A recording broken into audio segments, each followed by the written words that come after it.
A China acabou de divulgar um dado que deveria estar em toda notícia de investimentos do Brasil e, pelo que eu vi, não apareceu em quase nenhum lugar.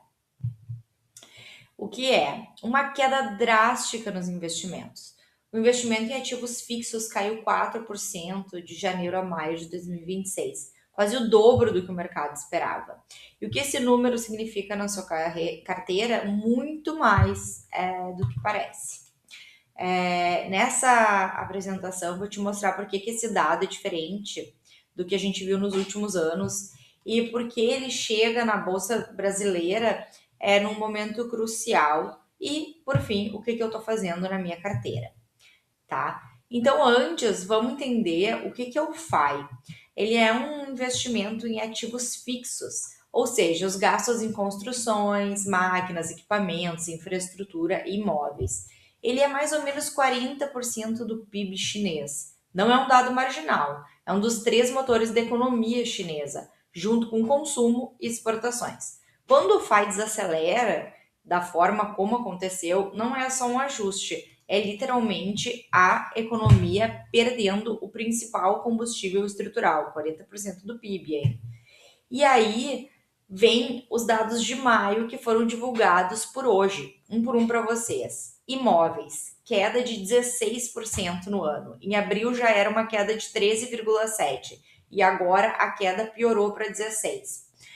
Para ter uma ideia da dimensão desse problema, o setor imobiliário, que foi um dia 25% do PIB chinês no auge, agora diminuiu e a China tem 60 milhões de imóveis desocupados, prédios inteiros sem moradores, bairro planejado que nunca teve habitante, e 70% da riqueza das famílias chinesas está atrelada a imóveis. Ou seja, quando o imóvel cai o preço dele, a família fica mais pobre, né? E quando ela fica mais pobre, ela consome menos. E quando ela consome menos, a economia desacelera. É tipo um ciclo vicioso em curso. E o que a gente vai ver é literalmente isso, né? A crise saindo dos imóveis, passando para a manufatura e para o varejo. A manufatura, por exemplo, entrou agora em território negativo pela primeira vez desde dezembro de 2020. E é um dado bem alarmante, tá? Talvez o pior desse nossa apresentação. Porque a manufatura era o último item que estava resiliente na economia chinesa. A indústria exportadora segurou o crescimento, enquanto que o imobiliário já estava colapsando. E agora ela também está cedendo. E por fim, o varejo caiu 0,6% em maio, frente ao mesmo mês do ano passado, né? É a primeira queda desde dezembro de 2022. E com isso, considerando que teve o feriado do Dia do Trabalho, que historicamente puxa o consumo para cima. O único dado positivo, literalmente, foi produção industrial, que puxou aí, né? Avançou 4,5%. Pelos investimentos em tecnologia e inteligência artificial, que cresceram 15%. Só que o problema é que essa parte da economia emprega pouca gente, né? E não distribui a renda da forma como, por exemplo, o setor imobiliário para compensar o resto. Bom, o que está acontecendo na China tem um nome técnico entre os economistas, é o crescimento em K. De um lado, a nova economia cresce, inteligência artificial, veículos elétricos, robótico, energia renovável. A China nisso é referência mundial, a gente está vendo os BYDs por tudo aí, né? E o 15º plano quinquenal, lançado agora em 2026, coloca de fato essas indústrias no centro da estratégia de longo prazo. Mas, por outro lado, a velha economia está afundando imóveis, consumo de bens físicos, manufatura tradicional e agora também o varejo. São setores que empregam a maior parte das pessoas e o problema é que o K não é sustentável por muito tempo, porque a parte que não sobe não tem renda suficiente para compensar a parte que cai. Então, sem renda, não tem consumo e o crescimento encolhe. A meta oficial da China para 2026 é crescer o PIB entre 4,5% e 5%.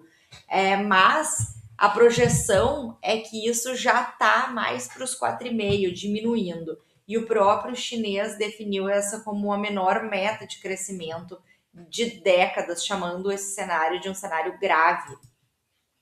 Bom, todo mundo está de olho aí no pacote de estímulo que Pequim está precisando anunciar para o segundo semestre.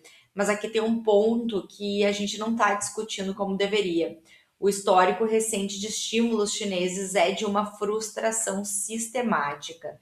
Em 2024, o mercado esperava um pacote robusto e o que foi entregue foi menos de um décimo do prometido. Em 2025, os estímulos foram insuficientes para cumprir a meta, mas ao custo de muito endividamento público. Em 2026, a sinalização é que quer estimular sem aumentar o gasto, mas, sinceramente, isso provavelmente não vai funcionar, tá? A China está com um problema estrutural que o estímulo fiscal não está resolvendo, que é um excesso de capacidade instalada, deflação em vários setores, como os imóveis, endividamento dos governos locais e a população envelhecendo. Então, o FMI já está projetando que o crescimento da China desacelere para 3,5%. É o paralelo histórico que os economistas mais citam, é o do Japão pós-1990, que entrou aí em décadas de crescimento anêmico depois do estouro da bolha imobiliária. Isso não significa aí que a China vai colapsar, mas o investidor que apostar numa recuperação rápida pode se decepcionar. E aí aqui o que interessa diretamente para quem investe no Brasil, né? A correlação entre o ciclo econômico chinês e o Ibovespa é estrutural e histórico, né? E são três canais simultâneos. As commodities, né? Dado que a China é o maior comprador de minério de ferro, cobre, petróleo e soja, e se desacelerar a demanda, os preços caem. E a gente sabe que aqui as exportadoras brasileiras, se os preços caem, elas faturam menos e as ações despencam, né? A Vale, por exemplo, é o maior peso na composição do Ibov, individualmente, e ela responde quase que imediatamente a essa questão chinesa, né? Bom, segundo é o câmbio, porque com menos exportação de commodities entra menos dólar no Brasil e com menos divisas o real se deprecia. E um real mais fraco pode piorar a inflação e dificultar aí a queda de juros, né? Bom, vocês sabem os problemas dos juros altos, né? Crédito caro, pressiona empresas, a renda fixa compete muito com a bolsa.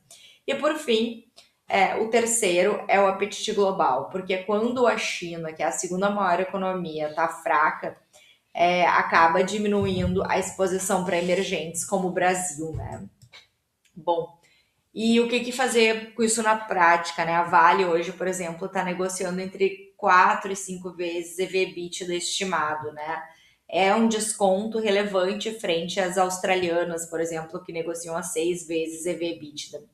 O fluxo de caixa, yield, free cash flow yield, né? O quanto que ela gera de fluxo de caixa sobre o valor dela, tá em cerca de 9 vezes, 9% projetado, o que é interessante também. Mas o problema justamente é que o minério de ferro se enfraquecer do atual patamar, a gente vai ter esses números revisados para baixo, né? E aí fica difícil a gente esperar a Vale muito pujante. Então tem esse risco, né, do minério de ferro e do preço de minério de ferro, tá? Bom, e por fim, o que vocês têm que monitorar, né? Que eu vou monitorar. O pacote de estímulos e preços futuros é o principal. E a reflexão final disso daí é que é um alerta macro, né? Importante aí que saiu hoje e eu não vi muitos comentários. É super importante para nossa bolsa. Todo mundo fica falando aí que a bolsa brasileira está caindo por causa da eleição, do fiscal, da guerra, né, com o petróleo pressionando inflação e juros, mas não é só isso, né? A gente não pode esquecer da China, nosso maior cliente, e hoje ela divulgou resultados bem fracos. É isso, pessoal, me sigam para sempre ficarem a par aí das notícias que impactam o seu dinheiro. E se inscrevam no site investe10.com.br e me sigam também nas redes, Instagram e Twitter, @crisinvest. Comenta aqui embaixo dúvidas, sugestões, se gostaram ou não desse vídeo e o que eu deveria fazer no próximo. Abraço e até mais!